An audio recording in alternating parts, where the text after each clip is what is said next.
Hi friends, welcome back to Savigoshthi creation YouTube channel. ಏನಪ್ಪ voice echo ಆಗ್ತಾ ಇದೆ ಅಂದ್ಕೊಂಡ್ರಾ? ನನ್ನ ಮಗಳು ಅಮ್ಮ ನೀನಷ್ಟೇ ವಾಯ್ಸ್ ರೆಕಾರ್ಡ್ ಮಾಡ್ಬೋದಾ, ನಾನು ವಾಯ್ಸ್ ಕೊಡ್ತೀನಮ್ಮ ಅಂತ ಹೇಳ್ಬಿಟ್ಟು ವಾಯ್ಸ್ ರೆಕಾರ್ಡಿಂಗಿಗೆ ನಾನು ಕೂತಿದ್ದಾಗ ಅವಳು ಕೂಡ ಹಿಂಗೆ ವಾಯ್ಸ್ ರೆಕಾರ್ಡ್ ಮಾಡ್ತೀನಮ್ಮ ಸ್ವಲ್ಪ ಅಮ್ಮ ಅಂತ ಹೇಳ್ಬಿಟ್ಟು ನನ್ನ ಜೊತೆ ಸೇರಿಕೊಂಡಿದ್ಲು. ಫ್ರೆಂಡ್ಸ್, ಇವತ್ತಿನ ವಿಡಿಯೋದಲ್ಲಿ ನಮ್ಮ ಪ್ರೇರಣಾದಿಂದ ನಾವು ಒಂದು ಪ್ಲೇಸ್ ಅಂತಂದರೆ ಒಂದು ಸ್ಮಾಲ್ ಪಿಕ್ನಿಕ್ನ ಅರೇಂಜ್ ಮಾಡಿದರು ರಾಗಿಗುಡ್ಡಕ್ಕೆ. ಸೊ ಅಲ್ಲಿಗೆ ನಮ್ಮ ಪದಾಧಿಕಾರಿಗಳು ಸಿಟಿ ಬಸ್ನ ಬುಕ್ ಮಾಡಿದರು. ಸೊ ಅದರಲ್ಲಿ ನಾವೆಲ್ಲ ಸದಸ್ಯರು ರಾಗಿಗುಡ್ಡಕ್ಕೆ ಬಂದ್ವಿ. ನಾನು ಬಸ್ಸಿನ ಹಿಂಭಾಗದಲ್ಲಿ ಕೂತಿದ್ದರಿಂದ ಬ್ಯಾಕ್ ಡೋರಲ್ಲಿ ಇಳಿದ್ಬಿಟ್ಟು ಬ್ಯಾಕ್ ಡೋರಲ್ಲಿ ಇಳಿತಾ ಇರೋರಿಗೆ ಮಾತ್ರ ವೀಡಿಯೋ ಮಾಡ್ತಾಯಿದ್ದೆ. ಸೊ ಮುಂದೆ ಇರೋರು ಏನಂದರು, ಮುಂದೆ ಇಳಿದವರು ಅಯ್ಯೋ ನಮ್ಮದೆಲ್ಲ ವೀಡಿಯೋ ಮಾಡಲಿಲ್ವಲ್ಲ ಅಂತ ಹೇಳಿ ಬಂದು ಫೋರ್ಸ್ ಕೊಟ್ಟರು. ಜೊತೆ ಕೆಲವೊಬ್ಬರು ಫ್ರಂಟ್ ಡೋರಲ್ಲಿ ಹತ್ಬಿಟ್ಟು ಮತ್ತೆ ಬ್ಯಾಕ್ ಡೋರಲ್ಲಿ ಇಳಿತಿದ್ದಾರೆ. ಅದರಲ್ಲಿ ನಾನು ಕೂಡ ಒಬ್ಬಳು. ಇವರು ನಮ್ಮ ಪ್ರೇರಣಾ ಸಂಘದ ಪ್ರಸ್ತುತ ಅಧ್ಯಕ್ಷರು, ಇವರು ಖಜಾಂಚಿ. ಇವಾಗ ಇಳಿತಾ ಇದ್ದಾರಲ್ಲ ಅವರು ಕಾರ್ಯದರ್ಶಿಗಳು. ಕೊನೆಗೆ ನಮ್ಮ ಮಕ್ಕಳು ಕೂಡ ಖುಷಿಯಾಗಿ ಬಸ್ ಇಳಿದ್ರು. ನಾವು ಬಂದಿರೋದು ಶಿವಮೊಗ್ಗದಲ್ಲಿರುವಂತಹ ರಾಗಿಗುಡ್ಡ. ಇಲ್ಲಿ ಬೆಟ್ಟ ಹತ್ತಬೇಕು. ಇದು ತುಂಬ ಐತಿಹಾಸಿಕ ಹಿನ್ನೆಲೆಯನ್ನು ಹೊಂದಿರುವಂತಹ ತುಂಬ ಹಳೆಯ ದೇವಸ್ಥಾನ. ನೋಡ್ರಿ, ಎಂಟ್ರೆನ್ಸ್ ಈ ರೀತಿ ಇದೆ. ಎಂಟ್ರೆನ್ಸಲ್ಲೇ ಗಣಪತಿ ದೇವಸ್ಥಾನ ಇದೆ ಮೊದಲನೇದಾಗಿ. ಹೀಗೆ ಅನೇಕ ದೇವಸ್ಥಾನಗಳಿಗಿದೆ. ನೋಡಿ, ಕಟ್ಟಡ ನಿರ್ಮಾಣ ಆಗ್ತಾ ಇದೆಯಲ್ಲ, ಅಲ್ಲಿ ಬ್ರಹ್ಮ, ವಿಷ್ಣು, ಮಹೇಶ್ವರ ಮೂರೂ ದೇವರು ನೆಲೆಸಿರುವಂತಹ ಏಕೈಕ ದೇವಸ್ಥಾನ ಇದು ನಮ್ಮ ಶಿವಮೊಗ್ಗದಲ್ಲಿ. ತುಂಬ ಚೆನ್ನಾಗಿದೆ. ಗುಡ್ಡದ ಮೇಲೆ ವಾತಾವರಣ ಅಂತೂ ತುಂಬ ಅಲ್ಟಿಮೇಟ್ ಆಗಿದೆ. ಅನೇಕ ದೇವಸ್ಥಾನಗಳಿದೆ ನೋಡಿ. ಲೈನಲ್ಲಿ ದೇವಸ್ಥಾನಗಳು ಕಾಣಿಸ್ತಾ ಇದೆ ನೋಡಿ. ತುಂಬ ದೇವಸ್ಥಾನಗಳಿದೆ. ಅಲ್ಲಿ ಫಸ್ಟು ನಾವು ಪೂಜೆಯನ್ನು ನೋಡಿ, ಅನೇಕ ದೇವಸ್ಥಾನಗಳಿದ್ದಾವೆ. ಎಷ್ಟು ದೇವರುಗಳಿದ್ದಾವೆ ಅಂತ ತೋರಿಸ್ತೀನಿ. ಆವಾಗಲೇ ಗಣಪತಿ ದೇವಸ್ಥಾನ ನೋಡಿದ್ವಿ, ಇವಾಗ ಸುಬ್ರಹ್ಮಣ್ಯ ದೇವಸ್ಥಾನ. ನೋಡಿ, ಎಲ್ಲ ದೇವಸ್ಥಾನನೂ ಸೇಮ್ ಟು ಸೇಮ್. ಒಂದು ದೇವಸ್ಥಾನ ಮಾತ್ರ ಸಪ್ರೇಟ್. ಅವಳು ಹೇಳ್ತಾ ಇರೋ ದೇವಸ್ಥಾನ ಅಂದರೆ ಅದೇ ಆವಾಗಲೇ ತೋರಿಸೋದ್ನಲ್ಲ, ಕಟ್ಟಡ ನಿರ್ಮಾಣ ಆಗ್ತಿರೋದು ಬ್ರಹ್ಮ, ವಿಷ್ಣು, ಮಹೇಶ್ವರ ದೇವಸ್ಥಾನ ಕಟ್ತಾ ಇದ್ದಾರೆ. ನಾನು ನನ್ನ ಫ್ರೆಂಡು ಹೋಗ್ತಾ ಇದ್ದೀವಿ ಜೊತೆಗೆ. ನೋಡಿ, ಭೂದೇವಿ ದೇವಸ್ಥಾನ, ಪದ್ಮಾವತಿ ದೇವಸ್ಥಾನ, ಹಾಗೆಯೇ ಶ್ರೀ ಪಾಂಡುರಂಗ ವಿಠಲ ದೇವಸ್ಥಾನ ಅಂತ ಎಲ್ಲ ದೇವಸ್ಥಾನ ಸ್ಟ್ರಕ್ಚರು ತುಂಬ ಹಳೆಯ ಕಾಲದ್ದು, ತುಂಬ ಐತಿಹಾಸಿಕ ಹಿನ್ನೆಲೆ ಹೊಂದಿರುವಂತಹ ದೇವಸ್ಥಾನ ಅಂತ ಹೇಳಿ. ನೋಡಿ, ಸರಸ್ವತಿ, ಲಕ್ಷ್ಮಿ, ಪಾರ್ವತಿ.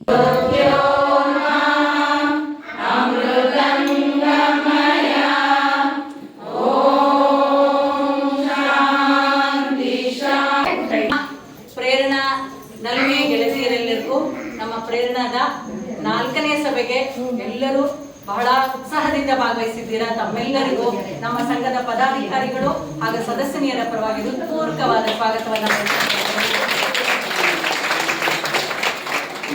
ನಮ್ಮ ಅಧ್ಯಕ್ಷರು ಶಕುಂತಲ ಸ್ವಾಗತ.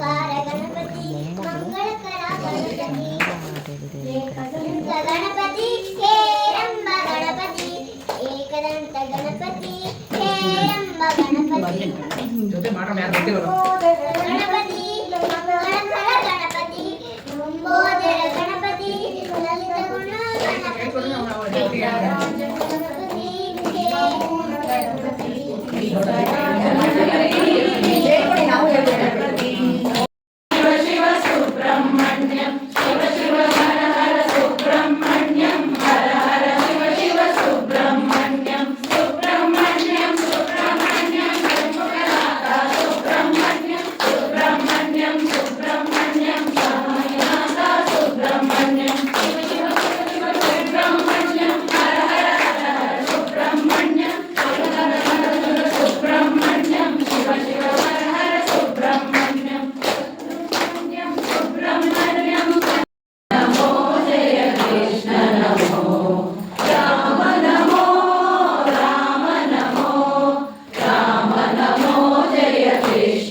ಜೈ ಶ್ರೀರಾಮ್, ಜೈ ಶ್ರೀರಾಮ್. ನಮ್ಮ ಮಾತೆಯರು ಮಾತು ನಿಲ್ಸೋದು ಯಾವಾಗ ಅಂತಂದರೆ ಫೋಟೋ ಇದ್ದಾಗ ಮಾತ್ರ. ಗ್ರೂಪ್ ಫೋಟೋ ತೆಗಿಯುವಾಗ, ಸಿಂಗಲ್ ಫೋಟೋ ತೆಗಿಯುವಾಗ ಎಷ್ಟು ಸೈಲೆಂಟಾಗಿದ್ದರು ನೋಡಿ. ಅಲ್ಲಿ ಎಷ್ಟು ಗಲಾಟೆ ಆಗ್ತಿದೆ ಅಂದರೆ ಅದು ನಮಗೆ ಕೇಳ್ತಿರೋ ನಮಗೆ ಮಾತ್ರ ಗೊತ್ತು. ನಿಮಗೆ ವಾಲ್ಯೂಮ್ ಅದಕ್ಕೋಸ್ಕರ ಕೊಟ್ಟಿಲ್ಲ, ಇದನ್ನು ಮ್ಯೂಟ್ ಮಾಡಿದ್ದೀನಿ ನೋಡಿ. ಅಲ್ಲೂ ಮಾತಾಡ್ತಿದ್ದಾರೆ. ಕೊನೆಯಲ್ಲಿ ಬಾಂಬ್ ಇನ್ ದ ಸಿಟಿ ಅಂತ ಒಂದು ಗೇಮ್ ಆಡಿಸಿದ್ರು. ತುಂಬ ಚೆನ್ನಾಗಿತ್ತು. ಇಷ್ಟು ಜನಗಳಿಗೆ ಅವ್ರ ಗೇಮ್ ಆರ್ಗನೈಸ್ ಮಾಡಿದ್ದಿತ್ತಲ್ಲ, ತುಂಬ ಚೆನ್ನಾಗಿತ್ತು. ಹೊರಗಡೆ ಬಂದಾಗ ಇಂಥ ಗೇಮ್ ಈಸಿಯಾಗಿ ಆಡಿಸ್ಬೋದು. ಇವ್ರ ಐಡಿಯಾ ತುಂಬ ಚೆನ್ನಾಗಿತ್ತು. ಈ ಪ್ರಸ್ತುತ ವರ್ಷದ 25ನೇ ವರ್ಷದ ಪದಾಧಿಕಾರಿಗಳು ತುಂಬ ಚೆನ್ನಾಗಿ ಕಾರ್ಯಕ್ರಮಗಳನ್ನು ನಡೆಸ್ಕೊಡ್ತಾ ಇದ್ದಾರೆ. ತುಂಬ ಖುಷಿಯಾಯಿತು ನೋಡಿ. ಇಲ್ಲಿ ರಾಜಕೀಯ ವ್ಯಕ್ತಿ ಥರ ಕೈ ಮಾಡ್ತಾ ಇದ್ದಾರಲ್ಲ, ಅವರು ನಮ್ಮ ವೇದ ಮಮ್ಮಿ. ನಾವಂತೂ ಈ ರಾಗಿಗುಡ್ಡ ಪಿಕ್ನಿಕ್ ಇದೆಯಲ್ಲ, ಅದನ್ನಂತೂ ಸಖತ್ ಎಂಜಾಯ್ ಮಾಡಿದ್ರು. ಕೊನೆಯಲ್ಲಿ ಲಘು ಉಪಹಾರ ಇತ್ತು. ಉಪ್ಪಿಟ್ಟು, ಮಂಡಕ್ಕಿ ಸೂಪರಾಗಿ ಮಾಡಿಸಿದ್ರು. ಸಖತ್ತಾಗಿತ್ತು. ಟೋಟಲಿ ಈ ಒಂದು ರಾಗಿಗುಡ್ಡದ ಪಿಕ್ನಿಕ್ ಇತ್ತಲ್ಲ, ನೆಕ್ಸ್ಟ್ ಲೆವೆಲ್ ಇತ್ತು ನೋಡಿ. ಬ್ಲೂ ಕಲರ್ ಡ್ರೆಸ್ ವಿದ್ಯಾ, ನೆಕ್ಸ್ಟ್ ಗಾಯತ್ರಿ, ಪುಷ್ಪ ಇವರು ನಮ್ಮ ಡ್ಯಾನ್ಸ್ ಗ್ರೂಪ್ ಅವರು. ನಾವು ಲಾಸ್ಟ್ ಇಯರ್ ತನಕ ತುಂಬ ಒಳ್ಳೊಳ್ಳೆ ಡ್ಯಾನ್ಸ್ಗಳನ್ನ ಮಾಡಿದ್ವಿ ನೋಡಿರಿ. ಇವರು ಕಣ್ಣೊಡೆದು ತಿನ್ನಿಸ್ತಾ ಇದ್ದಾರಲ್ಲ, ಅವರು ಭಾಗ್ಯಪ್ರಕಾಶ್. ಇವರಿಬ್ಬರು ತಲೆಹರಟೆ ಮಾಡ್ತಿದ್ದಾರಲ್ಲ, ಇವರು ನಮ್ಮ ಅತ್ತೆ ಮತ್ತು ಮಮ್ಮಿ. ಓಕೆ ಪಾಪ ಅವರೆಲ್ಲ ನೋಡ್ರಿ, ನೀನು ತಿನ್ಕೋ ಸವಿತಾ ಅಂತೆಲ್ಲ ಹೇಳ್ತಾ ಇದ್ರು ಕೆಲವೊಬ್ಬರು. ಇಷ್ಟು ವರ್ಷಗಳಿಂದ ಶಿವಮೊಗ್ಗದಲ್ಲಿದ್ದರೂ ರಾಗಿಗುಡ್ಡ ನೋಡಿರಲಿಲ್ಲ. ಪ್ರೇರಣಾ ಮಹಿಳಾ ಸಂಘದಿಂದ ಇದೊಂದು ಅವಕಾಶ ಸಿಕ್ತು ರಾಗಿಗುಡ್ಡ ನೋಡಲಿಕ್ಕೆ. ಖುಷಿಯಾಯಿತು, ಸಖತ್ತು ಎಂಜಾಯ್ ಮಾಡಿದ್ವಿ. ಲಾಸ್ಟಿಗೆ ನಮ್ಮದು ಒಂದಿರಲಿ ಅಂತ ಪ್ರೇರಣದಲ್ಲೇ ನಮ್ಮದೊಂದು ಕೃತಿಕಾ ತಂಡ ಇದೆ. ಈ ಕೃತಿಕಾ ತಂಡದಿಂದ ಒಂದು ಕಾಮಿಡಿಯಾಗಿರುವಂತಹ ಒಂದು ರೀಲ್ಸ್ ಕೂಡ ಮಾಡಿದ್ವಿ. ಅದ್ರ ಜೊತೆಗೆ ಒಂದು ಡ್ಯಾನ್ಸ್ ರೀಲ್ ಕೂಡ ಮಾಡಿ ಫೈನಲ್ ಟಚಪ್ ಕೊಟ್ವಿ. ಇವತ್ತಿನ ಒಂದು ಸಣ್ಣ ಪಿಕ್ನಿಕ್ಗೆ ಒಳ್ಳೆಯ ಒಂದು ಕಾರ್ಯಕ್ರಮ ಅನಿಸ್ತು. ಕೊನೆಯಲ್ಲಿ ಎಲ್ಲರೂ ಕೆಳಗೆ ಇಳಿದ್ಬಿಟ್ಟು ಬಸ್ ಹತ್ತಿ ಮರಳಿ ಗೂಡಿಗೆ ಅನ್ನೋ ಥರ ನಮ್ಮ ಮನೆಗಳಿಗೆ ಬಂದ್ವಿ.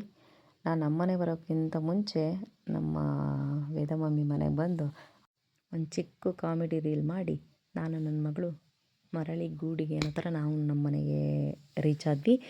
ಫ್ರೆಂಡ್ಸ್, ನಿಮಗೆ ಈ ವಿಡಿಯೋ ಇಷ್ಟ ಆಗಿದರೆ ಲೈಕ್ ಮಾಡಿ. ನೀವೇನಾದರೂ ಇಂಥ ಸಣ್ಣ ಪುಟ್ಟ ಪಿಕ್ನಿಕ್ಗಳಿಗೆ ಹೋಗಿದರೆ ಯಾವ ಸ್ಪಾಟಿಗೆ ಹೋಗಿದ್ರಿ ಅಂತ ಕಮೆಂಟ್ ಮಾಡಿ. ಸಬ್ಸ್ಕ್ರೈಬ್ ಮಾಡದೆ ನೋಡ್ತಾ ಇರೋರೆಲ್ಲ ನನ್ನ ಚಾನಲ್ನ ಸಬ್ಸ್ಕ್ರೈಬ್ ಮಾಡಿ. Thank you so much.